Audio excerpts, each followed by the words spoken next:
যেভাবে লেখা আছে আমি সেভাবেই পড়ছি। জন্মের পর থেকে আজ পর্যন্ত আমি সিলেট শহরে একটি পাড়াতেই আছি। জীবনে পার হয়েছে 18টি বসন্ত। 18 বছরের এই ছোট্ট জীবন অনেক কিছুর পরিবর্তন হতে দেখলেও আমার পাড়ার এক প্রান্তে থাকা একটা দোতলা বাড়ির কোনো পরিবর্তন হতে দেখেনি। ছোটবেলা থেকেই এই বাড়িটির প্রত্যেকটি জানালা খোলা দেখে আসছি। এই সুন্দর ছিমছাম অথচ ভয়ঙ্কর বাড়িতে কেউ থাকে না, এবং কেন থাকে না এটা ভেবে ছোটবেলায় বেশ অবাক হতাম। এই বাড়িটিকেই আজকে ঘটনার প্রোটাগনিস্ট বা অ্যান্টাগনিস্ট বলতে পারেন। আজকের ঘটনাটি কোনো নির্দিষ্ট ব্যক্তির কাছ থেকে শোনা নয়। আমার পাড়ার বেশ কয়েকজন সিনিয়র সিটিজেনের মুখ থেকে শুনেছি এই বাড়ি সম্পর্কে। এই ঘটনা অনেকের মুখ থেকে শুনেছি। এভাবে বাড়িটিকে ঘিরে ঘটা বেশ কিছু ঘটনা জোগাড় করে তা সংকলিত করে পাঠালাম। নিজের মতো করেই লিখলাম। ঘটনার পুরোটাই ঘটেছে আমার জন্মের আগে। শব্দ চয়ন ও বানানে কোনো ভুল থাকলে মার্জনা করবেন। যাই হোক, গৌরচন্দ্রিকা দীর্ঘায়িত না করে ঘটনায় যাওয়া যাক। 1999 সাল। আমাদের পাড়ায় এক মধ্যবয়স্ক দম্পতি পাড়ার এক কোনায় থাকা পরিত্যক্ত 6 শতক জমি কিনে সেখানে বাড়ি করে বসবাস শুরু করেন। তাদের ছিল একটি মেয়ে। নতুন বাড়িতে ওঠার পর 4-5 মাসের মধ্যেই তারা তাদের মেয়ের বিয়ের আয়োজন শুরু করেন। মেয়েটির বিয়ে হয়ে যায়, কিন্তু বিয়ের পর সেই মেয়েটি সুখে ছিল না। শ্বশুর শাশুড়ি ভালো মনের মানুষ হলেও স্বামী ছিল ভীষণ লোভী। সে বারবার টাকার জন্য মেয়েটিকে বাপের বাড়িতে পাঠাতো। পর্যাপ্ত টাকা পয়সা না নিয়ে আসলে মেয়েটিকে শারীরিক ও মানসিকভাবে নির্যাতন করত। এক সময় অত্যাচার আর সহ্য করতে না পেরে মেয়েটি তার সমস্ত জিনিসপত্র নিয়ে বাধ্য হয়ে সেখান থেকে তার বাপের বাড়িতে চলে আসে। তার স্বামীও খবর পেয়ে সেখান থেকে গোপনে ওৎ পেতে থাকে এবং গভীর রাতে তার শ্বশুর শাশুড়ি ও স্ত্রীকে খুন করে। তারপর সে সমস্ত টাকা পয়সা ও সোনাদানা নিয়ে পালিয়ে যায়। কিছুদিন পর আশেপাশের বাড়ির লোকজন ওই বাড়ি থেকে খুব বাজে গন্ধ পাওয়ায় ওই বাড়ির ভেতরে প্রবেশ করে। বাবা মা ও মেয়ের গলিত লাশ আবিষ্কার করে।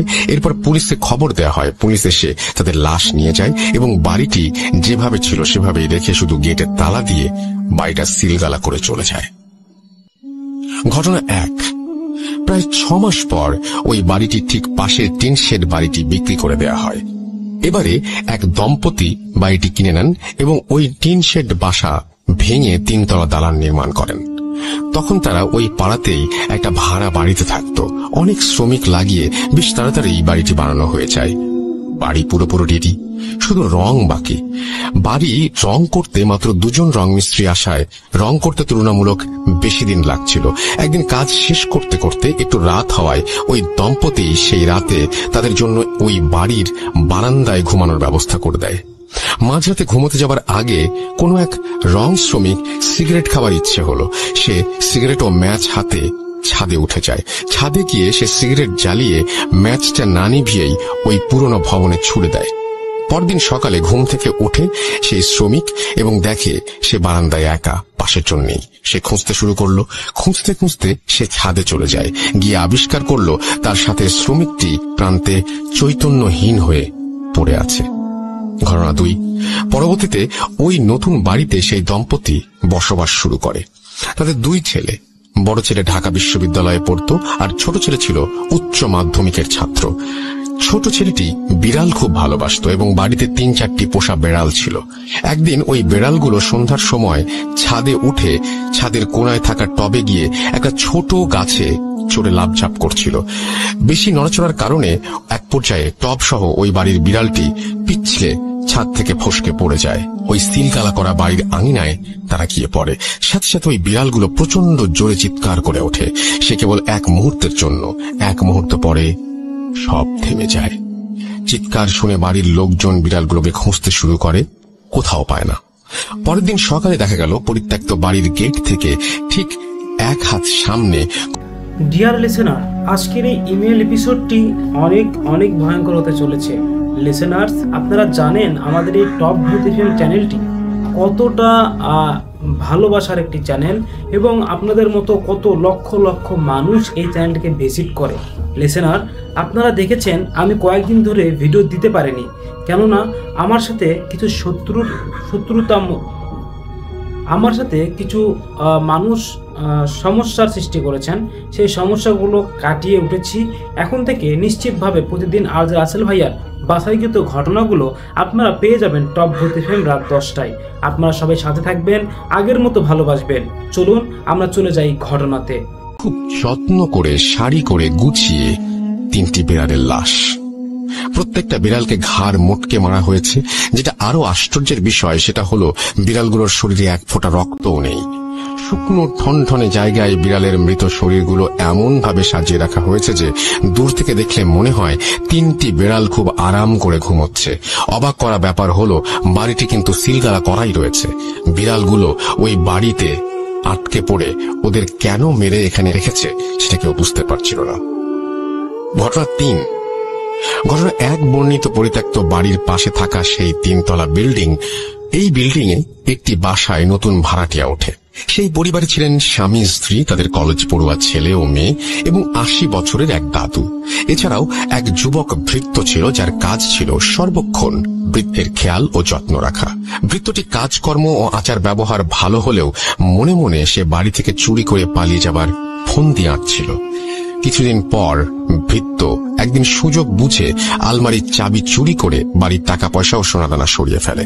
কিন্তু পালাতে গিয়ে সে বাসার কর্তা গিন্নির নজরে পড়ে যায়। এক নজর দেখেই স্বামী স্ত্রী কারো বুঝতে বাকি রইল না যে ছেলেটি চুরি করে পালাচ্ছে। তারাও ছেলেটিকে ধাওয়া করে। পালানোর পথ না পেয়ে চাকরটি শেষমেশ ছাদে উঠে যায় এবং সেখান থেকে লাফ দিয়ে ওই সিলগালা করা বাড়িটির আঙিনায় পড়ল এবং এক মুহূর্ত পরেই তীব্র স্বরে আর্তনাদ করে উঠল। পরদিন সকালে ওই পরিত্যক্ত বাড়ির গেটে ঠিক 1 হাত সামনে পাড়ার লোকজন ভৃত্যটির মৃতদেহ আবিষ্কার করে, ঠিক সেই জায়গায় যেখানে বিড়ালগুলো পড়েছিল। কিন্তু ভয়ের ব্যাপার হলো তার লাশটিও পুরোপুরি ফ্যাকাশে, একটুও রক্ত নেই, শরীরে কোনো ক্ষত বা আঘাতের চিহ্ন নেই। এটা যে কোনো মানুষের কাজ নয় সেটা বুঝতে কারো বাকি রইল না। ঘটনা 4। এক সময় আমাদের এলাকায় ছিচকে চোরের উপদ্রব বেড়ে গিয়েছিল। সে কারণে পাড়ার কিছু কিছু বাড়িওয়ালা কুকুর পুষতে শুরু করে। পরপর 3টি অদ্ভুত ঘটনা ঘটার পরও পাড়ার এক বাড়িওয়ালা কিছুতেই বিশ্বাস করতে পারছিলেন না যে ঘটনাগুলো অস্বাভাবিক। তিনি সিদ্ধান্ত নিলেন তার কুকুরের একটি বড় বাচ্চাকে তিনি ওই বাড়ির ভেতরে ছেড়ে দেবেন। যেই ভাবা সেই কাজ। ওই বাড়ির পাঁচিল খুব বেশি উঁচু নয়, তাই কুকুরটিকে পাঁচিল টপকিয়ে বাড়ির ভেতরে পাঠিয়ে দিল এবং তাড়াতাড়ি উঠলেন তিনি তার বাড়ির ছাদে কি হচ্ছে তা দেখার জন্য। তিনি দেখলেন কুকুরটি কিছুক্ষণ বাড়ির উঠোনে ঘোরাঘুরি করলো। হঠাৎ করে কুকুরটি গলা ছেড়ে বীভৎস রকমের চিৎকার শুরু করলো। দেখে স্পষ্ট বোঝা যাচ্ছিল ভয়ানক কিছু একটা দেখলে কুকুর যেভাবে রিয়্যাক্ট করে সেটাই হচ্ছে। সেই বাড়িওয়ালা খুব ভয় পান, কারণ কুকুরটির সামনে তিনি কিছু দেখতে পাননি। তাহলে এমন কি দেখেছে কুকুরটি যে ভয় পাচ্ছে তা উনি ঠাহর করতে পারছিলেন না। কুকুরটি সর্বশক্তি দিয়ে দৌড়ে পাঁচিলের দিকে আসতে চাইল, কিন্তু পারল না। বাউন্ডারি ওয়াল পর্যন্ত পৌঁছানোর আগেই কুকুরটি মাটিতে শুয়ে পড়ে প্রচন্ড জোরে হাত পা ছোড়াছুড়ি করতে লাগলো। মুরগির গলা কেটে ফেললে যেভাবে ডানা চাপড়া থাকে এবং মারা যায়, ঠিক সেভাবে কুকুরটিও চিৎকার করছিল আর ছটফট করতে করতে নিস্তেজ হয়ে গেল। পরদিন ভোরবেলা ওই বাড়িওয়ালা মর্নিং ওয়াক করতে বের হন। হাঁটতে হাঁটতে তিনি দেখেন তিনি যখন ওই বাড়িটির সামনে দিয়ে হাঁটছিলেন তখন ওই বাসার নারিকেল গাছ থেকে ঝুপ করে কি যেন একটা তার গায়ের ওপরে পড়ল, যা দেখে তিনি দেখা মাত্রই চিৎকার করে উঠলেন তারস্বরে এবং সেন্সলেস হয়ে যান। তার গায়ের উপরে যা পড়েছিল সেটা হলো তার সেই কুকুরের ছিঁড়ে ফেলা মাথা। ঘটনা 5। আমাদের পাড়ার প্রায় অর্ধেক পরিবার মণিপুরী আর বাকি অর্ধেক বাঙালি। জাতিগত সত্তা আলাদা হলেও আমাদের মধ্যে সম্পর্ক অনেক ভালো। পাড়ার কিশোর বয়সের মণিপুরী ও বাঙালি ছেলেমেয়েরা মাঠে গোল হয়ে বসে আড্ডা দিচ্ছিল। তখন কে সাহসী আর কে ভীতু সেটা নিয়ে তর্ক বিতর্ক শুরু হয়। এক পর্যায়ে সাগর নামে এক মণিপুরী কিশোর দাবি করল সে নাকি সব থেকে সাহসী। তখন সবাই তাকে প্রমাণ দিতে বলল। সাগর বলল সে নাকি ভুতুরে বাড়ির ভেতর ঢুকবে এবং সেখান থেকে বের হয়ে আসবে। সকলে তার এমন কথা শুনে আঁতকে উঠল। সবাই মিলে তাকে বারবার এই কাজ করতে নিষেধ করতে লাগলো। সবাই বলল যে অন্যভাবেও নিজের সাহসের প্রমাণ দেয়া যায়, কিন্তু সে জেদ করে রইল যে সে বাড়ির ভেতরে যাবেই। সবাই মিলে স্বীকার করে নিল সে সব থেকে সাহসী, কিন্তু সাগর গোঁ ধরে রইল ওই বাড়িতে সে যাবেই। কেউ কিছু বুঝে ওঠার আগেই সে উঠে দাঁড়িয়ে চিতাবাঘের মতো দৌড় দিল ওই বাড়িটির দিকে। এক মুহূর্ত লাগলো সবার বুঝতে ও কি করছে। বোঝা মাত্রই সকলে মিলে চিৎকার করতে করতে ওর পেছনে দৌড়ানো শুরু করলো। ততক্ষণে ও বাড়ির পাঁচিল পেরিয়ে ভেতরে চলে গেছে। সকলের সম্মিলিত কোলাহল শুনে পাড়ার বিভিন্ন বাড়িঘর থেকে মানুষজন বের হয়ে আসতে লাগলো। সকলে ওই ভুতুরে বাড়ি পর্যন্ত আসার আগেই সে লাফ দিয়ে ভেতরে ঢুকে পড়ল।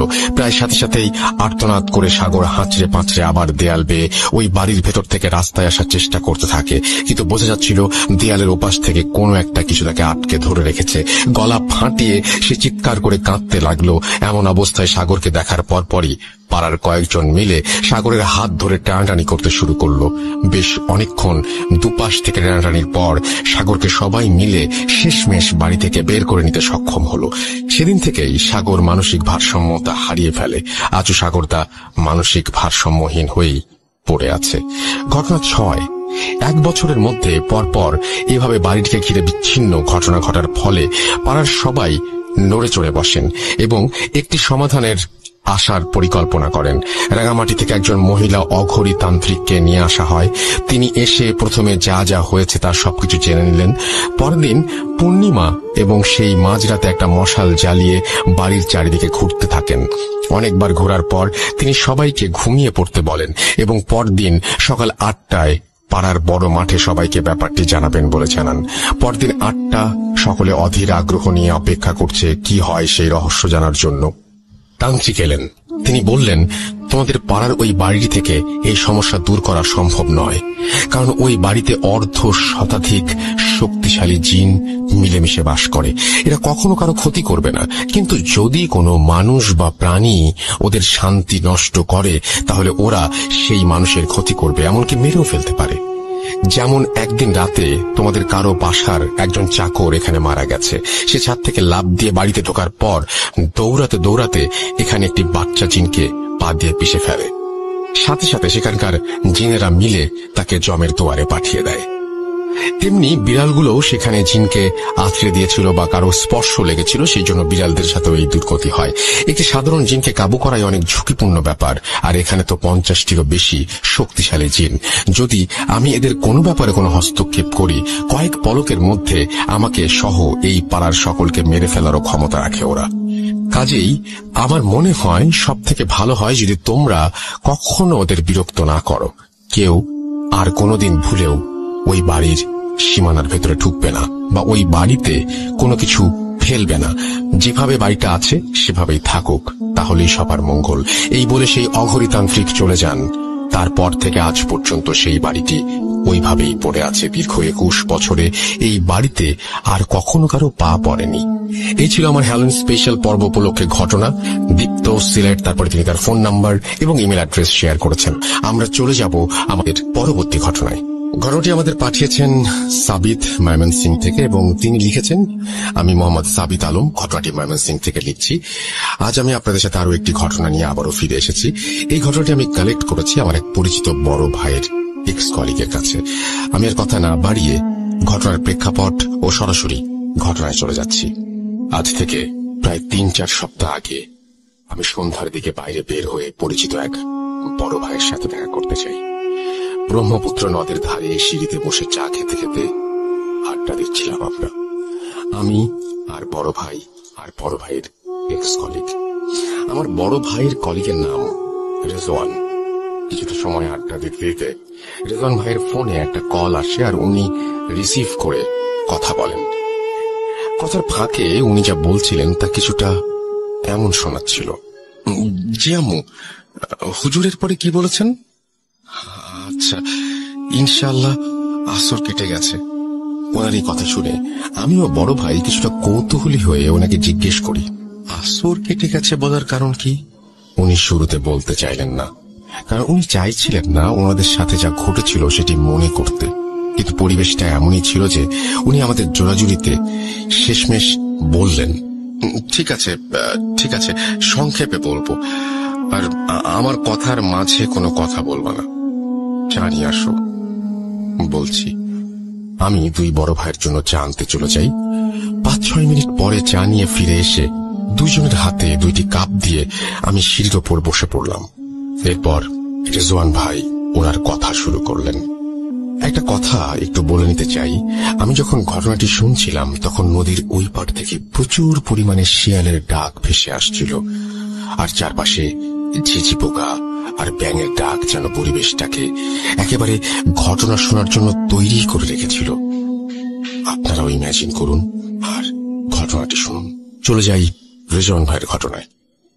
ঘটনাটি উনি যেভাবে আমাকে বলেছেন আমি ঠিক সেভাবে লিখে উপস্থাপন করার চেষ্টা করছি। ভুল ত্রুটির জন্য ক্ষমা চেয়ে নিলাম। ঘটনাটিতে কয়েকটি চরিত্র আছে, তাই সবাইকে মনোযোগ দিয়ে শোনার অনুরোধ করছি। বলছেন রেজওয়ান ভাই, আমি তখন বরিশাল বিভাগের একটি কুরিয়ার সার্ভিসে কাজ করি।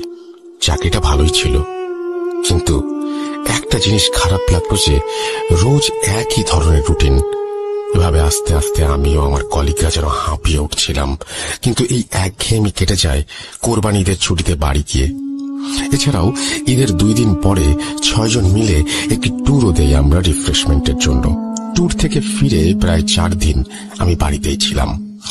1 বছর 9 মাসের মতো হবে আমার বিয়ে হয়েছে, কিন্তু ওয়াইফের সাথে বেশি সময় স্পেন্ড করতে পারিনি দূরে চাকরি করার জন্য। যথারীতি ঈদের ছুটি শেষ হয়ে যায় আর আমিও আমার কলিগ সবাই আমাদের চাকরির স্থানে আবারও যোগদান করি। বলে রাখা ভালো যে আমি বরিশালে একটি মেসে থেকে চাকরি করতাম। মেসের একটি রুম আমি একাই নিয়েছিলাম আমার প্রাইভেসির জন্য। মেসের আর বাকিরা অবশ্য আমার কলিগের মাঝেই 2-3 জন ছিল। ওনারাও সিঙ্গেল রুম করেই থাকতেন, যেহেতু সবাই চাকরিজীবী। বাড়ি থেকে মেসে ফেরার পর কয়েকদিন কেটে যায়। এরপর একদিন মেসে আমার বাজারের ডেট পড়ে। আমার রুটিন মতো আমি বাজারের দিকে রওনা হলাম। বাজারে গিয়ে মাছ কিনতে গিয়ে এক বৃদ্ধ চাচার কাছে আমি দেখলাম মোটামুটি বড় সাইজের ইলিশ মাছ দেখে মনে মনে ভাবলাম, এহে, কতদিন খাই না, দেখি যদি একটা নিতে পারি। এই ভেবে আমি চাচার দিকে এগিয়ে গিয়ে চাচাকে জিজ্ঞেস করলাম, কি চাচা, ইলিশ কত করে দিচ্ছেন? উত্তরে উনি বললেন, স্যার 200 টাকা কেজি। ওনার এই দাম চাওয়ার কথা শুনে আমি ভ্যাবাচাক খেয়ে যাই আর ভাবতে থাকি, কি বলে 500 টাকার উপরে দাম আর উনি 200 টাকা চাচ্ছে? মনে হয় বোকা, একটু দামাদামি করি। এই বলে আমি চাচাকে বললাম, কি বলেন চাচা, 100 টাকা করে দিয়েন, দিলে কয়েক কেজি নিব, চলবে? উনি আমার দিকে হাসি ভরা মুখে তাকিয়ে বললেন, যান স্যার, আপনি দিনের প্রথম খদ্দের, যান 90 টাকা করে রাখবো। আমি মনে মনে নিজেকে অনেক বড় ভাবতে থাকি আর এদিক ওদিক তাকিয়ে ওনাকে 5 কেজি মাছ মাপতে বলি, এই ভেবে যে ফ্রিজে রেখে অনেক দিন খাওয়া যাবে আর দামটা একেবারেই সস্তা। অনেক বড় দাও মেরেছি আজকে। চাচা মাছ মাপছিলেন, এমন সময় আমার ফোনে আমার মেসমেটের কল আসলো। আমি ফোন ধরতেই সে আমাকে জিজ্ঞেস করলো আমি মেইন দরজার চাবি নিয়ে এসেছি কিনা। আমি বললাম, হ্যাঁ, আমি চাবি নিয়ে এসেছি। সে তখন আমাকে জানালো যে ভুলে চাবি নিয়ে বের হয়নি, তাই আমি যেন সন্ধেবেলা তার সাথেই বাড়ি ফিরি।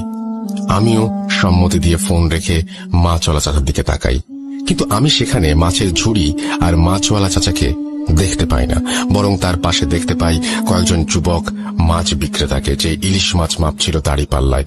আমি ওনাকে দেখে ভাবলাম যে চাচা হয়তো বাথরুমে বা অন্য কোথাও গেছে, তাই এই যুবক মাছ বিক্রেতাকে মনে হয় মাছ মাপতে দিয়ে গেছেন।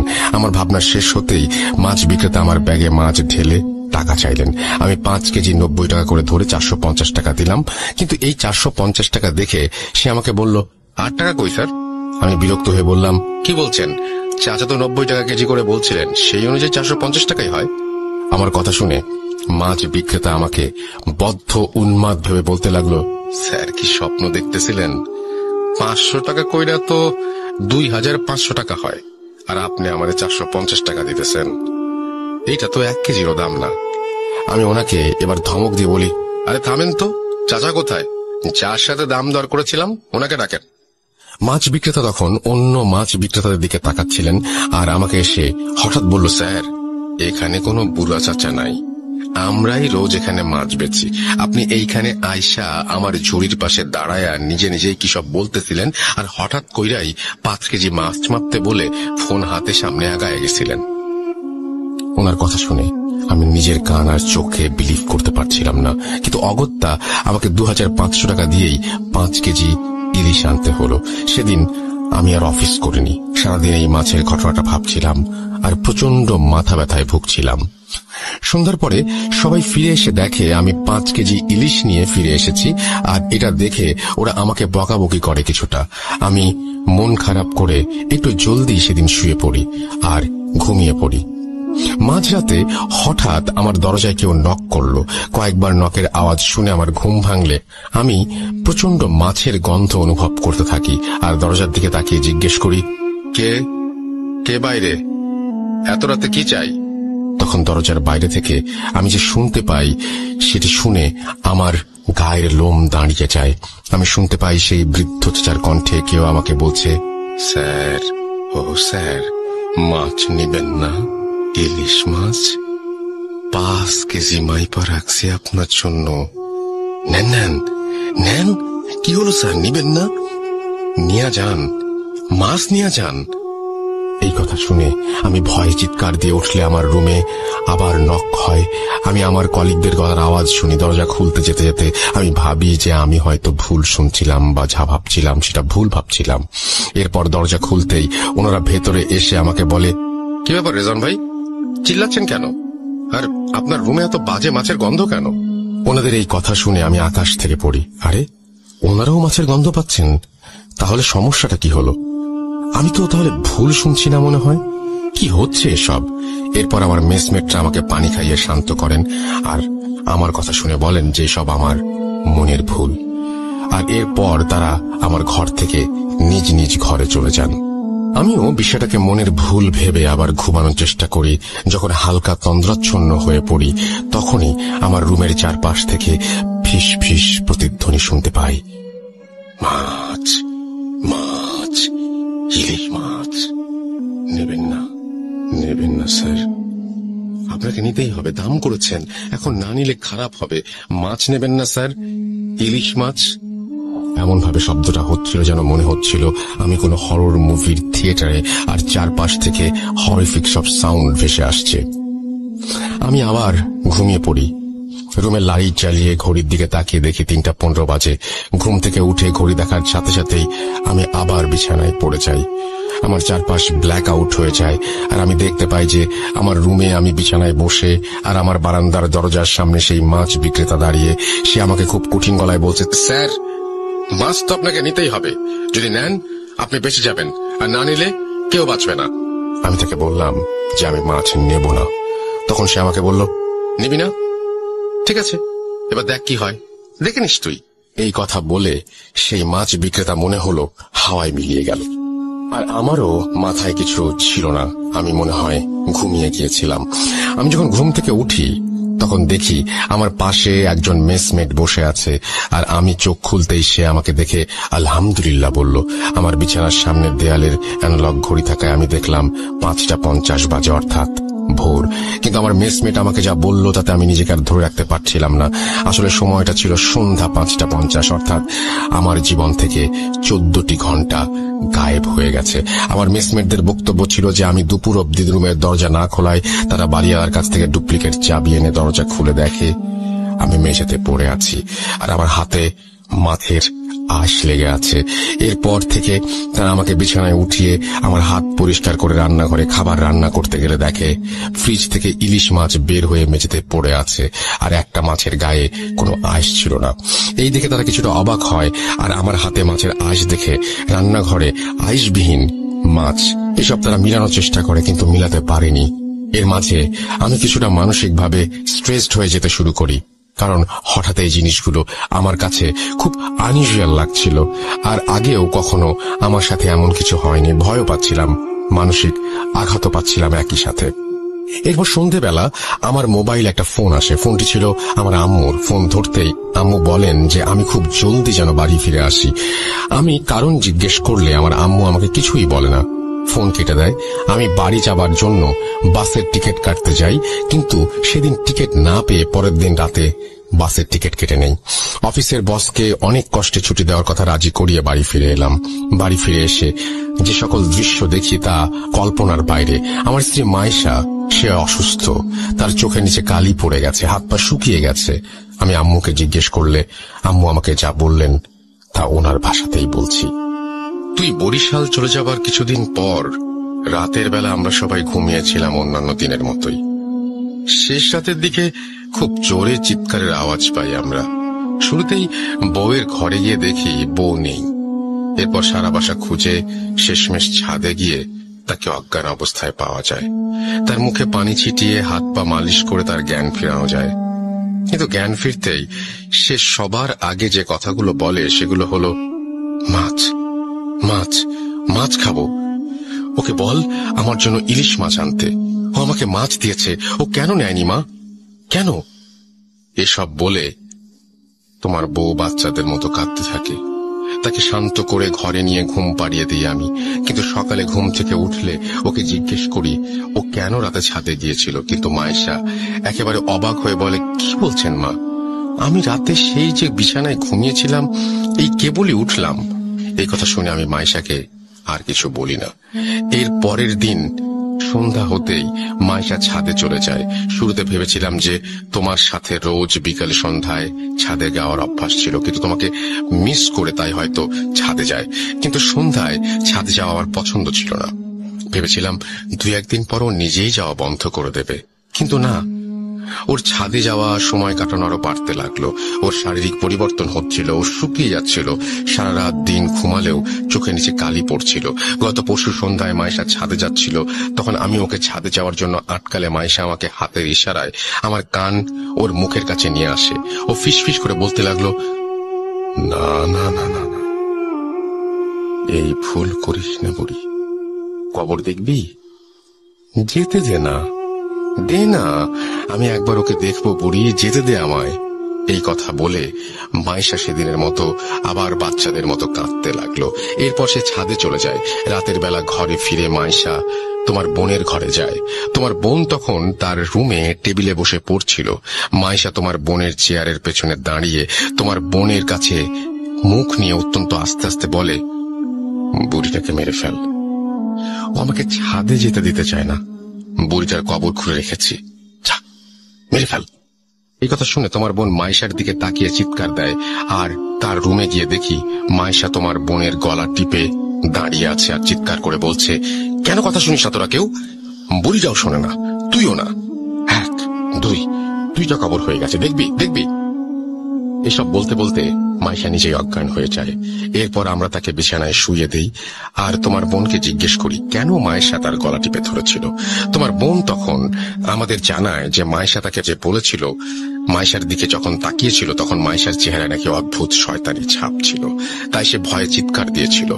একটু পরে মায়েশার জ্ঞান ফিরলে সে উঠে বসে, তোমার বাবাকে আর তোমার বোনকে একসাথে কাছে ডাকে আর আমাদের কানের কাছে মুখ নিয়ে এসে ফিসফিস করে বলতে থাকে, মাছ এসেছে, মাছ, আমার নদীতে মাছ এসেছে, আমি মাছ শিকার করব, মাছকে ডাক বুড়ি ডাক। এসব বলা শেষ হলে সে চিৎকার দিয়ে ওঠে, জ্ঞান হারায় আর তোমাকে ফোন করি। ডাক্তার এসে বলেছে সে খুব স্ট্রেসড আর মানসিক তাড়নায় আছে মেয়েটা, কিন্তু স্ট্রেসের কারণ কি সেটা মায়েশা ডাক্তারকে বলে না। সে ডাক্তার সাথে কোনো কথাই বলেনি। এরপর ডাক্তার কিছু ওষুধ দিয়ে চলে যান। এবার বল আমি কি করতে পারি? আমার মায়ের মুখে সব শুনে আমি আমার আম্মুকে জিজ্ঞেস করি যে মায়েশার পরিবারকে এসব জানানো হয়েছে কিনা। আম্মু বলেন যে আমার সাথে কথা বলে মায়েশার পরিবারকে জানানোর অপেক্ষায় ছিলেন ওনারা। আমি আম্মুকে বলি এখনই জানানোর কোনো দরকার নাই।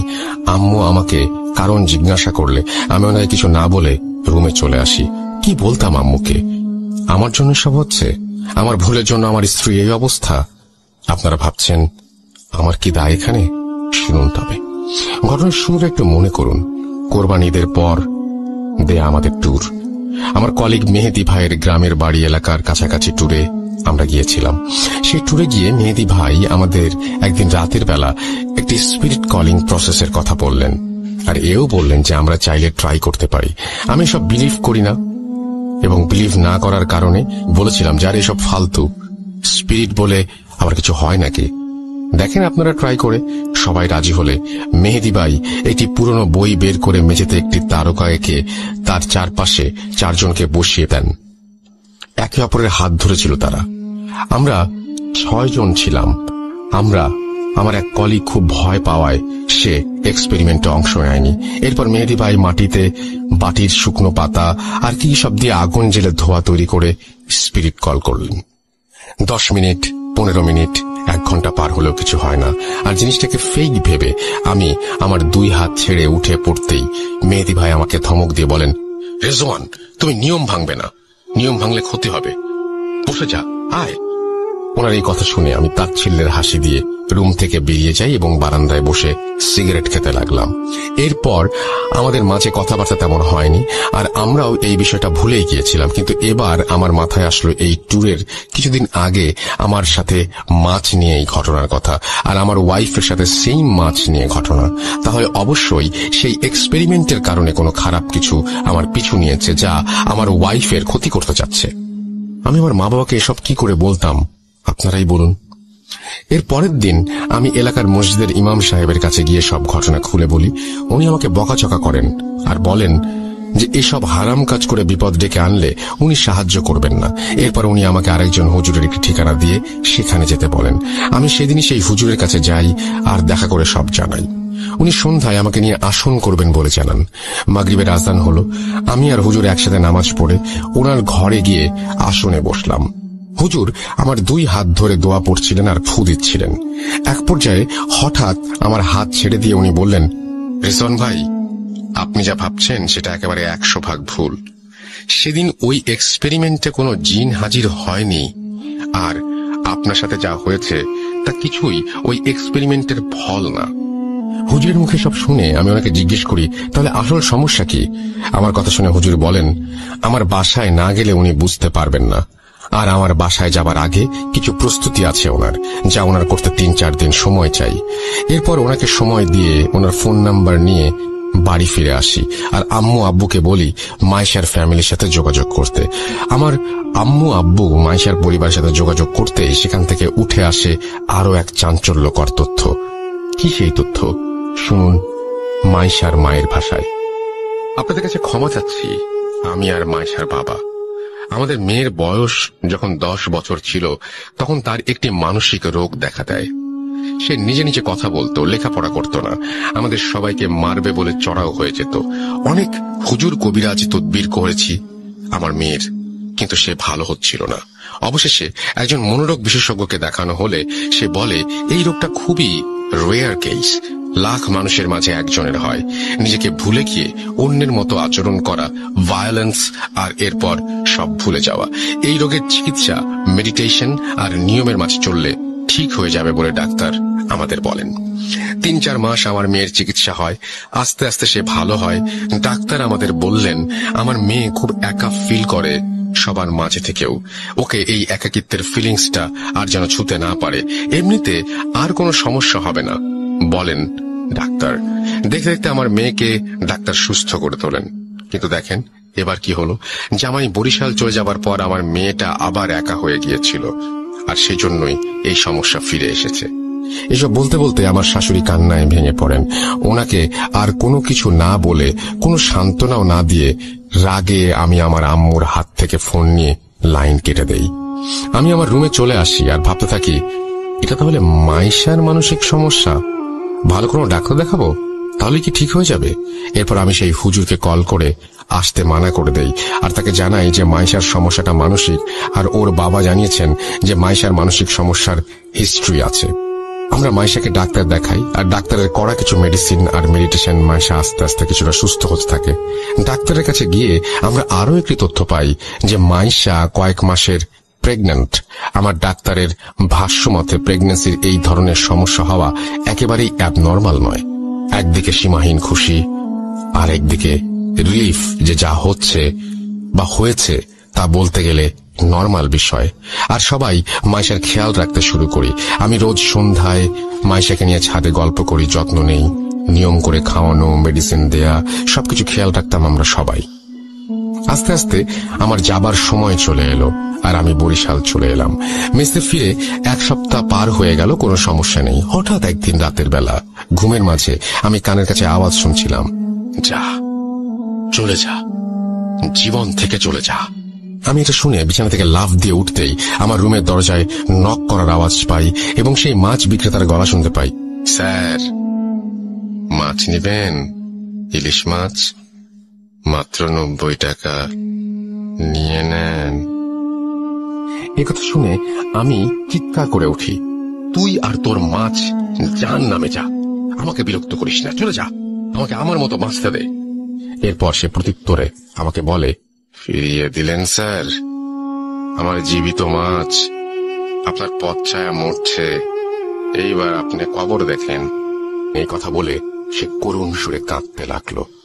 ওনার এই কথা শেষ হতেই আমার হুঁশ ফিরে মোবাইলের রিংটোনে। বিছানা থেকে উঠে আমি দেখি যে ঘেমে একাকার হয়ে গেছি। আমি আল্লাহর কাছে শুকরিয়া আদায় করি যে এতক্ষণ যা হচ্ছিল তা বোধহয় স্বপ্ন ছিল। এই ভাবতে ভাবতে আমি মোবাইল হাতে নিয়ে দেখি আব্বুর ফোন তোতে আব্বু কান্না স্বরে আমাকে বলে, বাবা রেজওয়ান, যত তাড়াতাড়ি পারো চলে আসো, তোমার বাচ্চা নাই। এই কথা শুনে আমার হাত থেকে ফোন পড়ে যায়, আমার পায়ের নিচে মাটি সরে যায়। আমি এই মাত্র স্বপ্নে দেখলাম আমাকে কবর দেখানো হবে, আর আমার বাচ্চা এই দুনিয়াতে নেই। কিভাবে কি হলো জানার জন্য আমি বাড়ির উদ্দেশ্যে রওনা দিলাম। বাসে করে যাচ্ছিলাম, কিন্তু আমার কানের চারপাশে আওয়াজ আসছিল, স্যার মাছ, আমার মাছ নেন স্যার, আমার মাছ নাই, আজকে আপনার মাছ শিকার করলাম, মাছ মাছ মাছ মাছ। এই বলে বাতাসে মিশে যাচ্ছিল সেই আওয়াজ, আর হালকা করে শুনতে পাচ্ছিলাম, নিলেন না। এরপর আমি ঘুমিয়ে যাই বাসের জার্নিতে। বাস থামলে বাড়ি পৌঁছে আমি আমার বোনকে পাই বাড়িতে একা। এরপর আমি তাকে নিয়ে হাসপাতালের উদ্দেশ্যে রওনা হই। রাস্তায় আমার বোনের মুখে আমি সব ঘটনা শুনি। তার ভাষ্য মতে আমি ঘটনাগুলো বলছি। ভাইয়া, তুমি যেদিন চলে গেলে সেদিন রাতে আমি পানি খেতে উঠে ডাইনিং এ গিয়েছিলাম। গিয়ে দেখি মাইশা ভাবি ডাইনিং এর একটি চেয়ারে বসে আছে। ওনাকে ওভাবে আমি ভয় পেয়ে যাই দেখে ওনাকে জিজ্ঞেস করি যে উনি কেন ওখানে এত রাতে বসেছিলেন। উনি আমাকে ইশারায় ওনার মুখের কাছে আমার কান নিয়ে যেতে বললেন। আমি কান ওনার মুখের কাছে নিয়ে যেতেই উনি বলেন, মাছ খাবি? ইলিশ মাছ। আমার পেটে মাছ আছে একটা, আমি কেটে বের করে দেই, তুই রান্না কর, আর বুড়িটাকে কবর দে। কিরে, কবর দে ওকে। আরে কি ভাবছিস, দে। এই বলে উনি মেঝেতে বসে পড়েন আর মাটিতে আঁচড়ে আঁচড়ে বলতে লাগলেন, এই দেখ আমি কবর খুঁড়ছি, মাছটাকে বের করব, কবর দিতে হবে যে, যা বুড়িটাকে ডেকে আন। উনার এই আচরণ দেখে আমি চিৎকার করে উঠলে আম্মু আব্বু ডাইনিং এ এসে মাইশা ভাবিকে ধরে তার বিছানায় নিয়ে যান। মাইশা ভাবি আব্বু আম্মুকে গালাগাল দিচ্ছিলেন আর বলছিলেন, তোরা কেউ মাছ খাস না, তোদের ছেলে খায় না, মেয়ে খায় না, আর তোরাও খাস না।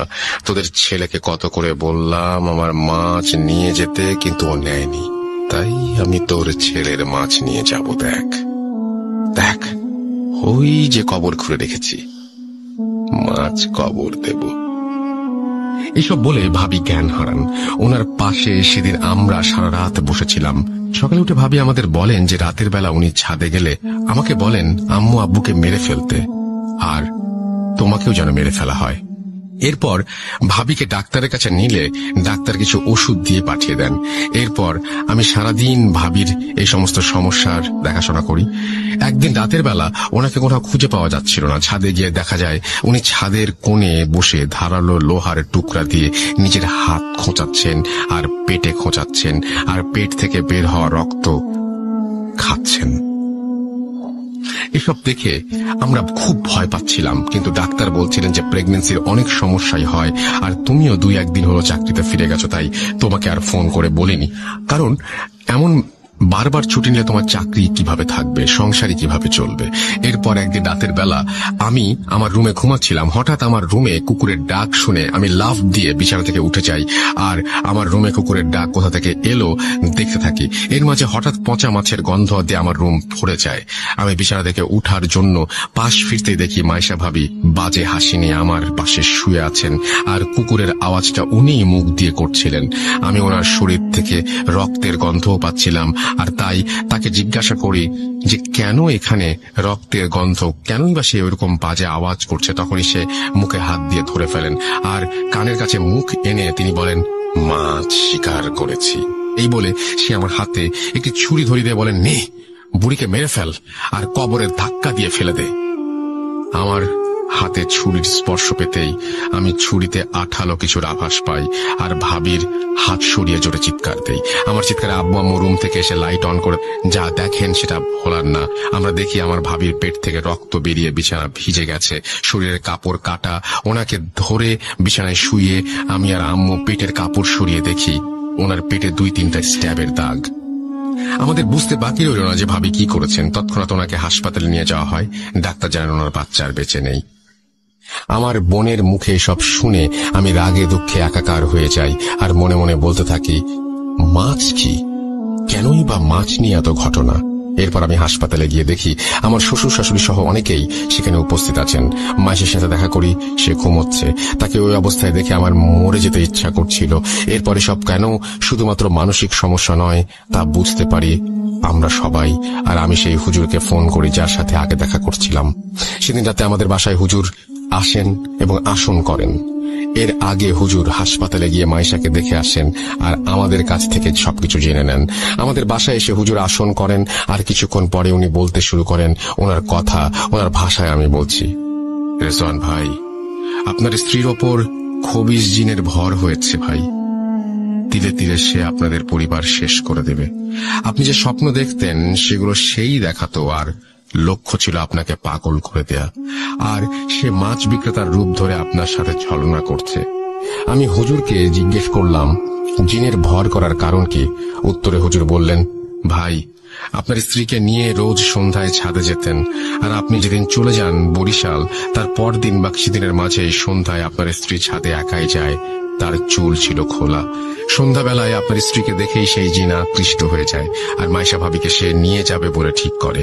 কিন্তু মাইশা ভাবি প্রেগনেন্ট থাকায় সে রেগে যায় আর ঠিক করে যাকে ভালোবাসে তার কাছ থেকে অন্যের বাচ্চা সে আনতে দেবে না। তাই সে আপনার বাচ্চাকে হত্যা করলো আর আপনাকে পাগল বানিয়ে স্ত্রী থেকে দূরে সরিয়ে আপনার মা বাবাকে মেরে সে আপনার স্ত্রীকে নিয়ে যেতে চাচ্ছিল।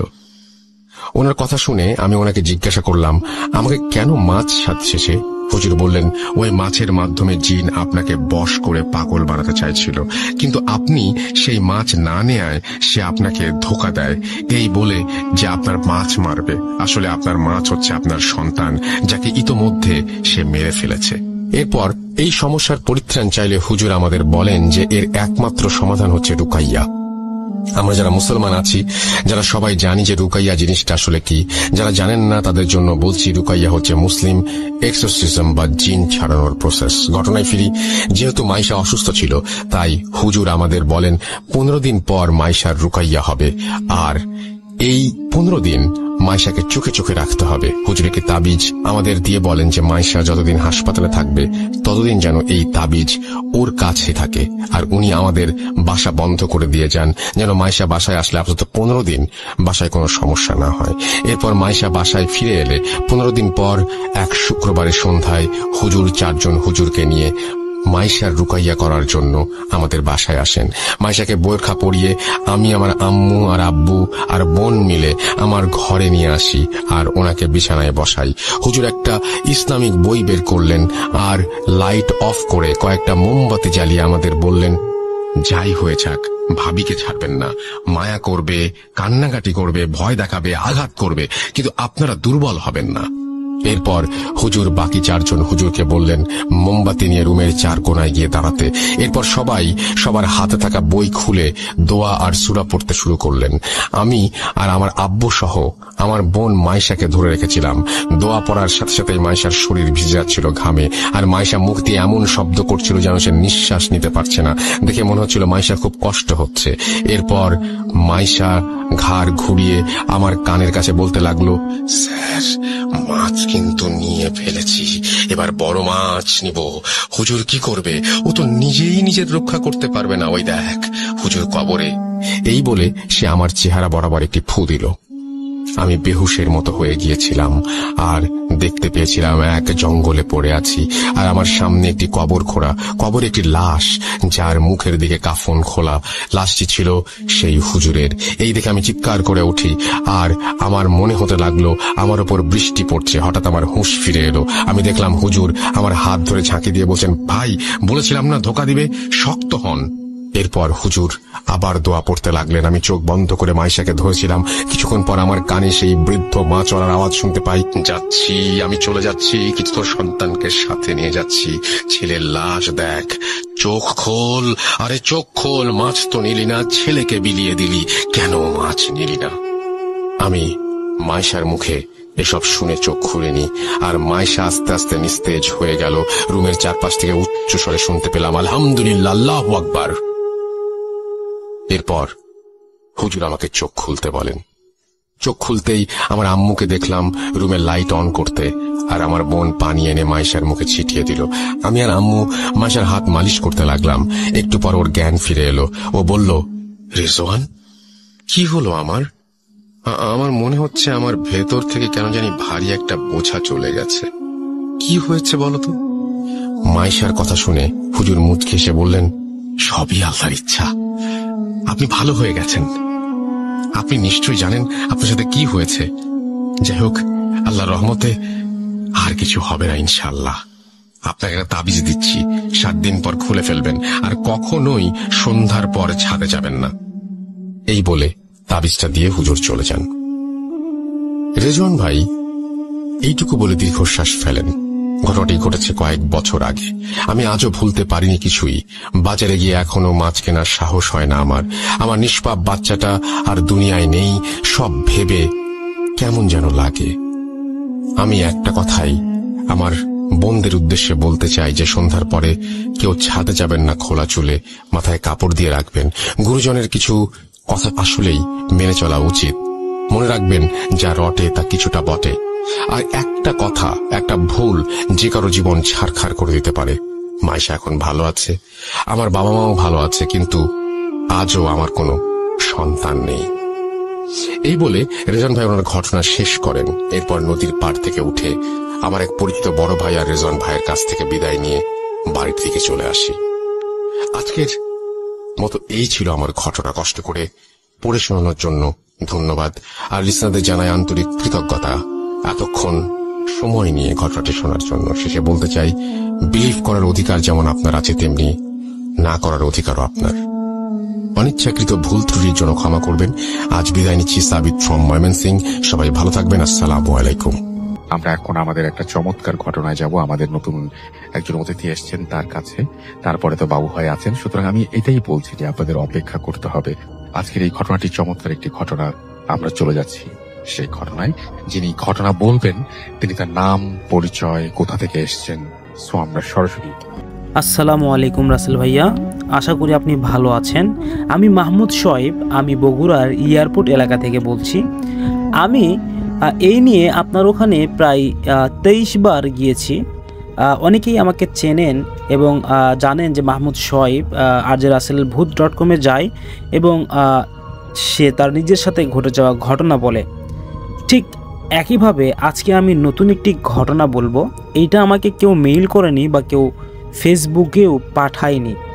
আমি এই ঘটনাটি বলবো একদম সরাসরি আমার পরিবার থেকে। আমার নিজের বড় ভাইয়ের সাথে ঘটনাটি ঘটে গিয়েছে। রাসেল ভাইয়া, আমি আজকের এই ঘটনাটি বলবো, আর এই ঘটনার যে অডিয়েন্সদের ভালো লাগবে না এমনটা হতেই পারে না। রাসেল ভাইয়া, আমি যতগুলো ঘটনা আপনার অডিয়েন্সদের কাছে বা আপনার স্টুডিও থেকে বলেছি, আমি আশা রাখি যে আমার ঘটনাগুলো অবশ্যই ভালো হয়, কারণ ঘটনাগুলো খুব বাছাইকৃত। তো রাসেল ভাইয়া, আমি আপনার ওখানে যাওয়া আসি করতেছি, এর মাঝে অনেকেই আমাকে ফেসবুকে, আমার এমডি শোয়েব ফেসবুক আইডিতে তারা নতুন নতুন অনেক ঘটনা দিয়ে একদম ভরে ফেলেছে। রাসেল ভাই, আপনি যদি অনুমতি দেন তাহলে আমি সেগুলো অন্য কোনো এক ঘটনায় বা অন্য কোনো দিন বলবো, শেয়ার করব, যদি আপনার পারমিশন পাই আর কি। আমি এখন সরাসরি আমার ঘটনায় যাব। রাসেল ভাইয়া, তখন 2018 সাল, আমি ময়মনসিংহে নতুন একটা হোস্টেলে উঠেছি।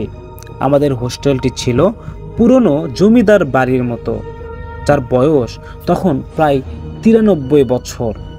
শুরু থেকেই নানান অদ্ভুত কাহিনী শুনতে থাকি ওই হোস্টেল নিয়ে। আর হোস্টেল দর্শন রূপেই হোক কিংবা যে কারণেই হোক, সেই কাহিনীগুলো যথেষ্টই বাস্তবিক বলে আমার মনে হয়েছে। তারপরেও সেগুলো আমাকে তেমন ভীরু করেনি, অর্থাৎ আমাকে ভয় পাওয়াতে সাহায্য করেনি। হোস্টেলের ওয়াশরুম ছিল মূল রুমগুলোর থেকে বেশ খানিকটা দূরে, অর্থাৎ বারান্দার শেষ মাথায়। ভয়ের কারণে সাধারণত সন্ধ্যার পর কেউ সেখানে একা যায় না, একসাথে 2-3 জন বন্ধুরা যায়। কিন্তু আমার তেমন ভয় না লাগায় আমি সেই বাথরুমে একাই যেতাম। বেশ কিছুদিন পর এক রাতের বেলায় আমি ওই ওয়াশরুমে যাই।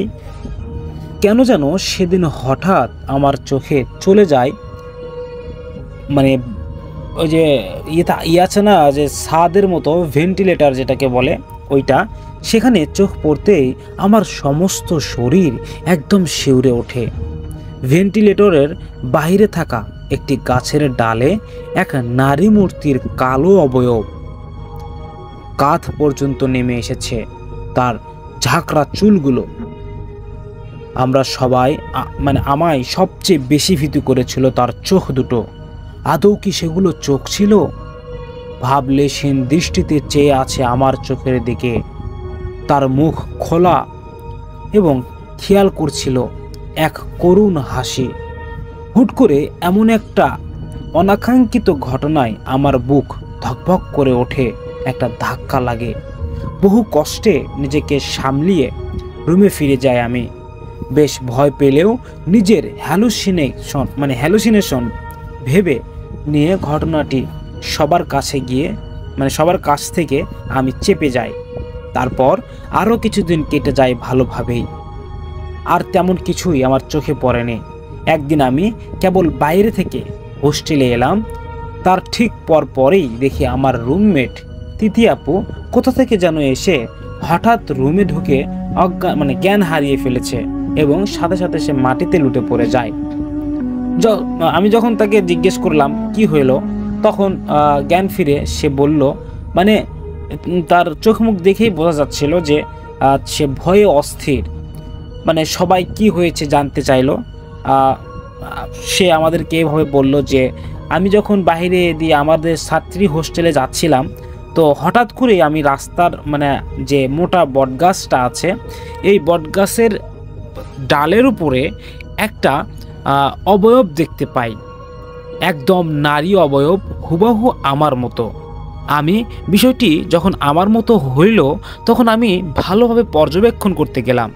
তখন দেখি ওই মেয়েটির চুল একদম কাঁধ পর্যন্ত নামানো এবং চুলগুলো কোকড়াকোকড়ি ছিল।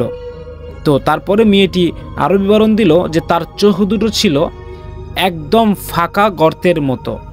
তার চোখের ভিতরে লাল কালো যে মণিটা থাকে এটা নেই, এটা পুরো সাদা, এবং তার ভিতরে কেউ যেন আঁচড় দিয়ে দাগ কেটেছে। তার দুই চোখটাই এইরকম ছিল। রাসেল ভাইয়া, তারপরে আমি ওই ঘটনাটি দেখার পরে আমার কোনো জ্ঞান ছিল না, আমি কোন দিকে ভয়ে দৌড় দিব নিজের প্রাণ বাঁচানোর জন্য। আমি বুঝতে পারিনি কোনটা ছাত্রীদের হোস্টেল আর কোনটা ছাত্রদের হোস্টেল। আমি ভুল করে এই রুমে এসে পড়ে গিয়েছি। আসলে ভাই আমার কোনো ওই সময়ের সেন্স ছিল না। এত ঘুটঘুটে অবয়ব আমি আমার জীবনে আর কখনো দেখিনি। এটা আমার জীবনের প্রথম একটি ভয়ঙ্কর ঘটনা। রাসেল ভাইয়া, এই ঘটনাটির পর আমি আমি হোস্টেল থেকে ছুটি নিয়ে বাসায় যাওয়ার পরে দীর্ঘ 3 দিন ভালো ছিলাম। তারপরেই আমার সাথে ঘটে যায় অদ্ভুত রকমের একটি ভয়ঙ্কর ঘটনা। রাসেল ভাইয়া, আমি সবচেয়ে বড় ভুল করেছিলাম সেই দিন, যেদিন আমি ওই ছাত্রদের হোস্টেলে গিয়ে ওই মেয়ের বিবরণটা বলে দিয়েছি। তারপর থেকে সেই মেয়েটি আমার পিছু ছাড়েনি। রাসেল ভাইয়া, তারপর আমি এই বিষয়গুলো বোঝার পর আমি আমার বাবার সাথে বিষয়টি শেয়ার করলাম। করার পরে আমার বাবার থেকে আমি কিছু বুদ্ধি পরামর্শ নিলাম, এবং তিনি আমাকে পরামর্শ দিলেন যে তুমি যেহেতু এরকম একটি কাজ করে ফেলেছ, তাহলে তুমি একটি ভালো কবিরাজি অথবা কোনো হুজুরকে দেখাও, ডেকে নিয়ে এসে তাদের থেকে পরামর্শ নাও। তারপর তার মা এবং সেই মেয়ে সহ একটি হুজুর খুঁজতে গেল এবং যে পেয়েও গেল। তারপরে ওই মেয়েটির চোখের দিকে হুজুর তাকাতেই বলে, এই অভিশাপকে কেন নিয়ে এসেছেন আমার রুমে? এরকম যখন বলে, মেয়েটির মা পুরোপুরি অবাক হয়ে যায়। কেনই বা যাবে না? তার নিজের জন্ম দেওয়া মেয়েকে যদি আর একজন অভিশাপ বলে, তাহলে তো তার মাইন্ডে লাগবেই, এটাই স্বাভাবিক। আসলে ভাইয়া, তারপর ওই কবিরাজকে ঠান্ডা করে তার মা বলল বিষয়টি, যে বাবা, আমার মেয়েটা অনেক ভালো এবং নামাজ কালাম পড়ে, তো তার সাথে সে হোস্টেলে থাকতো। সে বগুড়ার ব্যাটালিয়ন স্কুলের এক সাইডে হোস্টেলে থাকতো, যেই হোস্টেলটা অনেক ভয়ঙ্কর। ওখানে নাকি আমরা জানতাম না, ওখানে রাখার পরে বিষয়টি আমরা আজকে আন্দাজ করতে পেরেছি। যেভাবেই হোক ওই অবয়বটা আমার মেয়ের পিছু লেগেছে। আপনি যেভাবেই হোক একটু সাহায্য করেন, এবং আল্লাহ তাআলার অশেষ রহমতে আমি জানি যে আপনি এই সমস্যা থেকে আমাদেরকে কাটিয়ে তুলতে পারবেন। রাসেল ভাইয়া তারপরে ওই কবিরাজ তার মিশন শুরু করে দেয়। তিনি বললেন যে আপাতত এই 1 বোতল পানি তাকে প্রতি রাতে খাইতে বলবেন। আপনারা এখন যান, বিষয়টি আমি দেখব, আপনাদের আর কখনো এখানে আসতে হবে না, আমি এখান থেকেই ওই অভিশপ্ত শয়তান জিনটাকে শিক্ষা দিয়ে দিব। তারপর তারা চলে যায় সেখান থেকে। এরপর এই ইমাম সাহেব মানে অর্থাৎ কবিরাজ তিনি তার আবার ওই ধ্যানে যায় এবং সেই জিনটাকে, এটা ছিল মেয়েদের রূপ নিয়েছিল, কিন্তু এই জিনটা ছিল 1911 সালের এক ভয়ঙ্কর জিন। সে মানে আগেকার জিন, সে পরিত্যক্ত একটা জিন, সে গাছে গাছে ঘুরে বেড়ায়। জিন রাজ্য থেকে তাকে বের করে দেওয়া হয়েছে কোনো একটি ভুলের কারণে, যে ভুলটা সে আবারও ঘটাতে চাচ্ছে আর কি। ঠিক তখনই এই কবিরাজ তাকে বলল, তুই এর পিছনে ছাড়বি কিনা বল। তখন বলল যে ওই আমার বিবৃতি বলে দিয়েছে, আমি ওকে ছাড়বো না। এই কথা বলে হুজুরটি ছিল অনেক শক্তিশালী এবং জিনটা সেই তুলনামূলক শক্তিশালী কম, যেহেতু রাজ্যত্যাগী জিনের আর কি পাওয়ার থাকতে পারে, শুধুমাত্র মানুষদেরকে একটু বিরক্ত করবে, এটাই স্বাভাবিক। তারপর ইমাম সাহেব বলল, ঠিক আছে, তুই যদি পারিস তাহলে ওর পিছনে লাগিস, তারপরে বাকিটা আমি দেখব।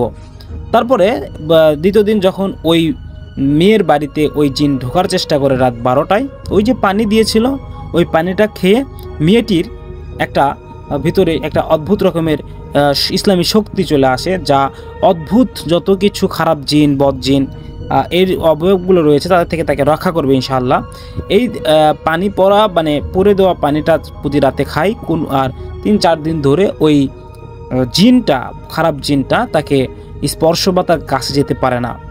আসলে ভাইয়া এরপরে ওই ইমাম সাহেবের কাছে ওই মেয়েটির মা আবার গেল যে, বাবা আমার মেয়েকে রেখে আসছি, একটু আপনি আমাদেরকে যদি বলতেন এর পরবর্তী পদক্ষেপ কি। আলহামদুলিল্লাহ আমার মেয়ে তো ভালো আছে। তখন বলল, আপনি আর 4 দিন অপেক্ষা করেন, 1 সপ্তাহ যদি ওই মেয়ের কাছে ওই জিনটা না যেতে পারে তাহলে ওই জিন আপনি চলে যাবে। যেই কথা সেই কাজ। ঠিক আছে বলে চলে গেল। 4 দিন পর আবার ইমাম সাহেব নিজেই তাদের বাসায় গেল। যাওয়ার পরে শোনে যে মেয়ে সুস্থ আছে আলহামদুলিল্লাহ এবং ওই জিনটা চলে গিয়েছে তাকে ছেড়ে। তারপর থেকে এখন পর্যন্ত কোনো সমস্যা হয়নি রাসেল ভাইয়া। এই ছিল ঘটনা, আজকে আমার ছোট্ট ঘটনা। যদি ভালো লাগে শেয়ার করবেন। আমরা আপনার কণ্ঠে আর একটি ইমেল শুনতে চাই রাসেল ভাইয়া।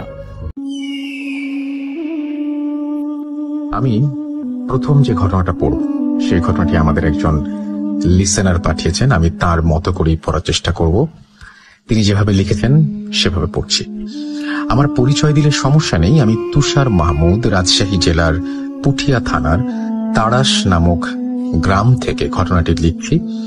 ভালো লাগলে পড়ে শোনাবেন। যেহেতু ঘটনাটি একটি বাগানকে কেন্দ্র করে, তাই ঘটনাটির প্রমাণস্বরূপ সেই বাগানের কিছু ছবি ইমেইল করে পাঠিয়ে দিলাম।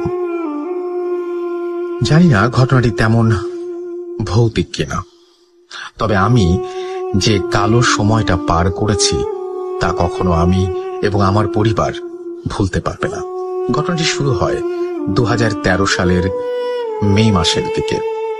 আমি তখন সবেমাত্র ক্লাস 7-এ পড়ি। দিনটি ছিল বুধবার।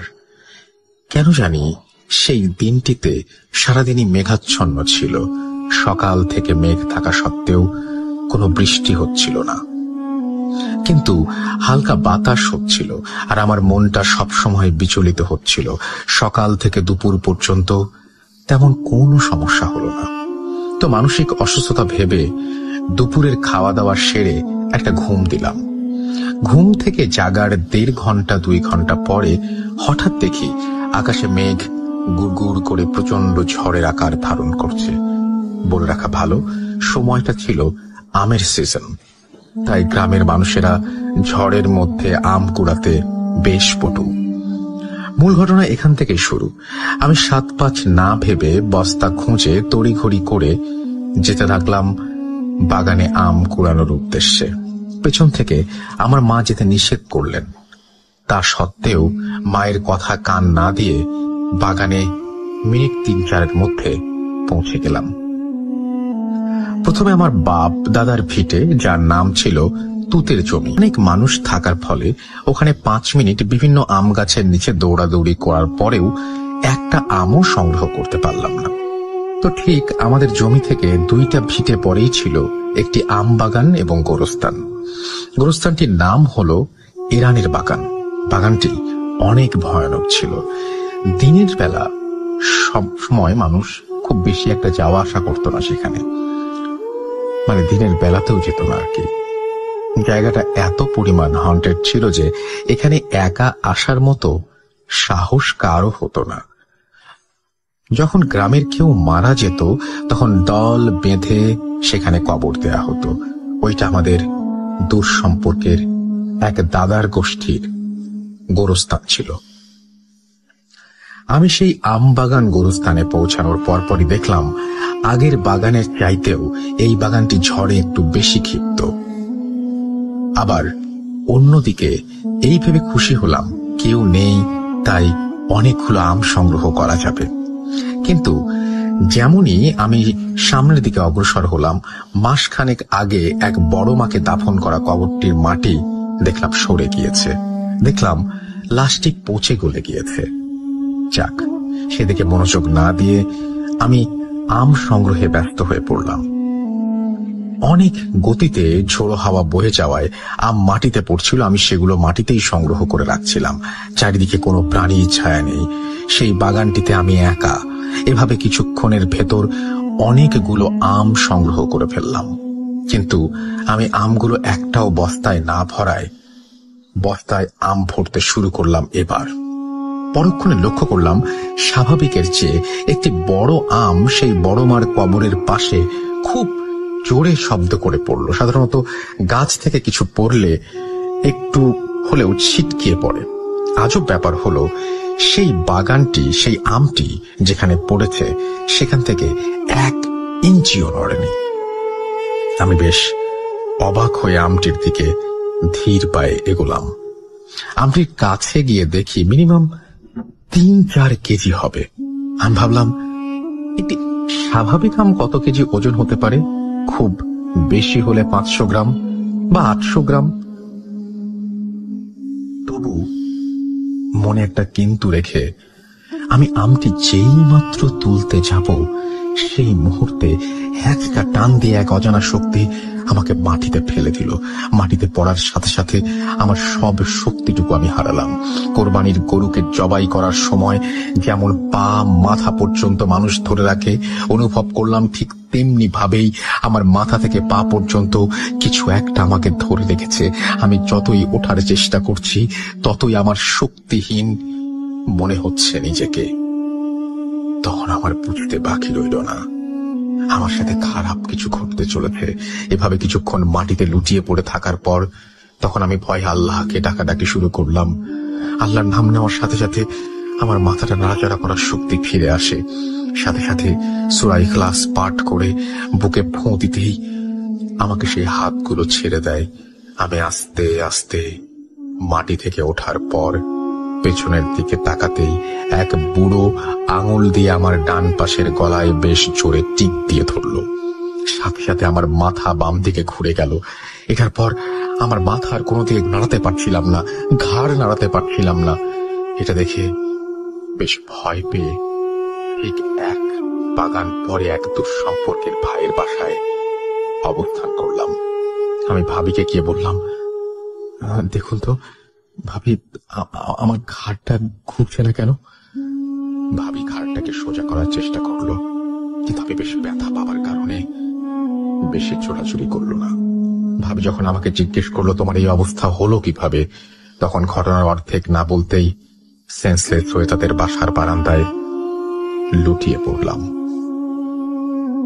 সেন্সলেস হওয়ার পরের ঘটনাগুলি মা আর ভাবির কাছ থেকেই শোনা। তার মিনিট 5 মধ্যেই আমার জ্বর চলে আসে। আমার শরীরের তাপমাত্রা এত পরিমাণ বেড়ে যায় যে কেউ আমার শরীরে হাত দিতে পারছিল না। অবস্থা বেগতিক দেখে ভাবি সাথে সাথে আমার বাসায় খবর দেন এবং আমাকে বাসায় নিয়ে আসা হয়। তারপর ডাক্তার ডাকা হলে আমার সেন্স ফিরে আসার জন্য চেষ্টা করা হলেও ব্যর্থ হয়। এভাবে আমি 2 দিন সেন্সলেস থাকার পর আপনা আপনি আমার জ্ঞান ফিরে আসে। চোখ খোলার পর দেখলাম আমার মা, বাবা, আপু, চাচি, চাচা সবাই আমার বিছানার পাশে কান্নাকাটি করছিল। আমি কান্নার উদ্দেশ্য বা কারণ জানতে চাইলাম। ঠিক পূর্ব মুহূর্তে আমি অনুভব করলাম আমার ঘাড় কোনো দিকে ঘুরছে না। সেদিনের ঘটনা মনে পড়ে যেতে বেশি দেরি হলো না।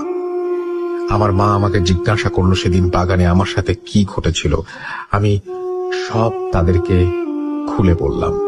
সেখানে আমাদের ফ্যামিলির ডাক্তার সব শুনে কিছু ওষুধ লিখে দিয়ে তিনি বিদায় নিলেন। সেই ওষুধগুলোর ডোজ পূরণ করার পরও আমার ঘাড় স্বাভাবিক হচ্ছিল না। এই নিয়ে আমার ফ্যামিলি খুব চিন্তিত হয়ে পড়ল। অন্যদিকে আমার ফুফাতো বোনের বিয়ে দাওয়াত ছিল বিধায় আমার পুরো পরিবার এবং সঙ্গে আমাকেও নিয়ে যাওয়া হলো বিয়ের দাওয়াতে। যাওয়ার পর হুজুর, যিনি সম্পর্কে আমার ভাই হন, তিনি আমাকে জিজ্ঞাসা করলেন যে আমার এমন অবস্থা হলো কিভাবে। তাকে সবকিছু খুলে বলার পর তিনি বললেন, এই রোগটি কোনো ডাক্তার ঠিক করতে পারবে না। এর একমাত্র সমাধান কোনো ফকির বা ওঝাই দিতে পারবেন।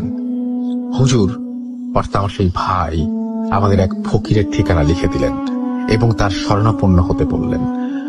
পরবর্তীতে আমার মাকে আমার ক্ষুধার কারণ জানালে তিনি আমাকে খেতে দিলেন। সেখানে আমাকে এক পিস গরুর মাংস এবং মাংসের ঝোল দিয়ে ভাত খাওয়ানো হলো। ভাত খেয়ে ওঠার পর কেন জানি আমার ঘাড়ের ব্যথা দ্বিগুণ হয়ে গেল। যখন আমার ঘাড়ের ব্যথা সীমাহীন বা সহ্যহীন পর্যায়ে পৌঁছে গেল, তখন আমি জ্ঞান হারালাম।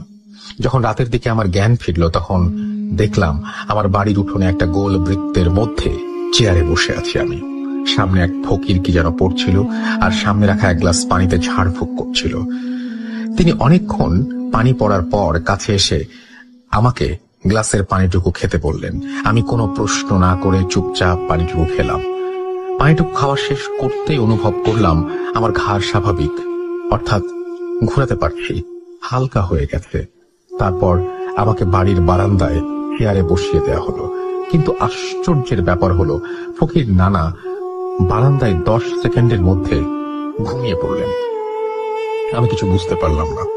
ঘন্টাখানেক পর সেই ফকির নানা উঠে বসলেন, কিন্তু স্বাভাবিক একটা মানুষ কথা বললে যেরকম হওয়া দরকার ঠিক সেরকম ছিল না। ততক্ষণে বুঝলাম জিনটি ফকির নানার শরীরে ভর করেছে। বেশ কর্কশ কণ্ঠ নিয়ে বললেন, ছেলের বাবা মাকে কাছে আনো। আসার পরপরই বলল, আপনার ছেলেকে অনেক পছন্দ হয়েছে, আমরা ওকে ওই পুরীতে নিয়ে যেতে চাই, আপনারা কি দেবেন?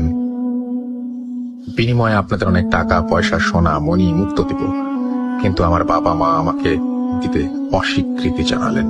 তবু এভাবে 3 বার প্রশ্ন করা হলো, বলল যে না। তারপর ফকির নানা তার ভেতর থেকে বলে উঠলেন, তোর পরিচয়, কেন এই ছেলের উপর ভর করেছিস সব বল। জিনটি বলল তার নাম হাকমত, সে তার পরিবার নিয়ে ওই গোরস্থান কবরেই বসবাস করে। সপ্তাহখানেক আগে তার গাছে হাসুয়া দিয়ে ছেলেটি বেশ কয়েকটা কোপ মারে, যা সেই কোপের মাঝে একটা কোপ তার মেয়ের পায়ে লাগে। কিন্তু কোপ লেগে আঘাত লাগার পরেও সে তার পরিবারকে জানায়নি, কারণ ছেলেটাকে তার খুব পছন্দ হয়ে গিয়েছিল। তারপর 2-3 দিন পরে ছেলেটার পরিচয় আমার মেয়ে এনে দেয়। ছেলেটি বাগানে রেগুলার ঘুরতে আসলেও তাকে কখনো একা পায়নি, কিন্তু ঝড়ের রাতে একা পেয়ে আমাদের জগতে নিয়ে আসার ক্রিয়াকলাপ করছিলাম। তখন সে সময়ে আমি আল্লাহর নাম জপ করছিলাম এবং সূরা ইখলাস পড়ে পুরো শরীরে ফু দিয়ে শরীরটি ছাড়িয়ে নেয় ছেলেটি। যেহেতু সপরিবারে ছিলাম আল্লাহ ভীরু, ছেলেটি আল্লাহর কাছে বিচার দেওয়ায় তার ঘাড় মুটকে তার ওপর ভর করি। তাই আপনাদের কাছে একটাই চাওয়া, এই ছেলেকে আমরা নিয়ে যেতে চাই।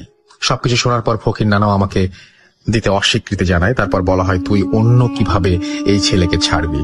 সেও আমাকে ছেড়ে দিতে অস্বীকৃতি জানায়। জিনটি বেশ কিছু শর্ত দেয়, ছেলের সাথে আমি সব সময় থাকবো, কিন্তু ক্ষতি করব না। মাসে একবার স্বপ্নে আসবো। তাকে আমি টাকা ধন দৌলতের লোভ দেখিয়ে যদি নিয়ে যেতে পারি, তাহলে আপনারা কেউ বাধা দিতে পারবেন না।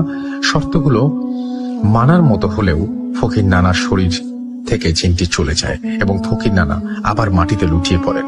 এইবার ফকির নানার 10 মিনিটে জ্ঞান ফিরল। তারপরে উঠে আমার হাতে এবং কোমরে 2টি তাবিজ বেঁধে দিলেন। তারপর থেকে প্রত্যেক মাসেই আমার স্বপ্নে হাকমত আসে, এসে টাকা সোনার লোভ দেখিয়ে তার সাথে যাওয়ার প্রস্তাব রাখে। হাকমতের এই স্বপ্নে আসা 7 বছর হলে নিরবিচ্ছিন্নভাবে এটা চলছে। আল্লাহর রহমতে আজ পর্যন্ত তার লোভে আমাকে ফেলতে পারেনি। সবাই দোয়া করবেন যেন সে আমাকে তার ফাঁদে কখনো ফেলতে না পারে। ফকির নানা এটা সমাধান রূপে বিয়ে করার পরামর্শ দিয়েছেন। এই ছিল ঘটনা। আমার কাছে আমাদের পরিবারের সাথে ঘটে যাওয়া আরো ভয়ঙ্কর ঘটনা রয়েছে, সময় পেলে লিখে পাঠাবো। তো এই ছিল ঘটনা, এবং আপনি ভেবে দেখুন যে কি চমৎকার একটা ঘটনা, কি চমৎকার ভাবে তিনি লিখেছেন। And thank you very much আপনাকে। আপনি পুঠিয়া রাজশাহী জেলা অর্থাৎ আমের শহরের মানুষ আপনি, এবং আম নিয়ে এই ঘটনাটা লিখেছেন। এবং আপনার ঠিকানাও যে জায়গাটা, সেটা হচ্ছে আমগাছি রোড, তারাস, বানেশ্বর, পুঠিয়া রাজশাহী। চমৎকার, অনেক অনেক ধন্যবাদ আপনাকে। আপনার পরবর্তী ঘটনার প্রত্যাশায় রইলাম। আমরা চলে যাব আমাদের পরবর্তী ঘটনায়। ডিয়ার লিসেনার, আজকের এই ইমেল এপিসোডটি এতদূর পর্যন্তই। আমি আপনাদেরকে পূর্বেই বলেছি যে আমাদের এই চ্যানেলের মাধ্যমে কিছু শত্রু ঢুকে যায় এবং শত্রুতা মুখ করে আমাদের সাথে একটা প্রবলেম সৃষ্টি করে। সেই প্রবলেমটা সলভ করেছে আলহামদুলিল্লাহ। এখন আবার নতুন করে ভিডিও দেওয়া শুরু করেছি। আপনারা যারা আমাদের এই চ্যানেলটিকে আগে থেকে চেনেন তাদেরকে তো অসংখ্য ধন্যবাদ। আর যারা নতুন এসেছেন আমাদের চ্যানেলের ভিতরে, তারা আমাদের এই চ্যানেলটিকে অবশ্যই সাবস্ক্রাইব করবেন এবং নতুন নতুন ঘটনা পাওয়ার জন্য বেল আইকনটি অল করে দেবেন।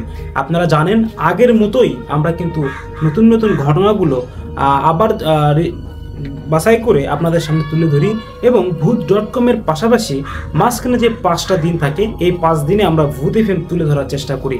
এটা আপনারা জানেন মাহমুদ সাহেব, আমি নিজেও কিন্তু আজ রাসেল ভাইয়ের ভূত.com-এ গিয়ে ঘটনা বলেছি এবং বলি। তো সেখান থেকে আমি আরজে রাসেল ভাইয়ার ঘটনাগুলো অথেন্টিকভাবে অরিজিনালি আপনারা শুনতে চাইলে আমাদের এই চ্যানেলটিকে অবশ্যই সাবস্ক্রাইব করতে হবে। লিসেনার্স, আমরা কিন্তু রীতিমতো নিজেদের কণ্ঠেও আপনাদের ভয়েসগুলো নিচ্ছি, সেগুলো কিন্তু এডিট করেও কিন্তু ছাড়ছি। আপনারা যদি চান আপনাদের ঘটনাগুলো পাঠাতে পারেন, আমরা সেই ঘটনাগুলো পড়ে অথবা আপনাদের ভয়েস মেলগুলো কালেক্ট করে আমরা প্রচারযোগ্য করতে পারবো। লিসেনার্স, আজকের মধ্যে এখানে বিদায় নিচ্ছি। দেখা হচ্ছে নেক্সট কোনো ইমেল এপিসোডে। আসসালামু আলাইকুম।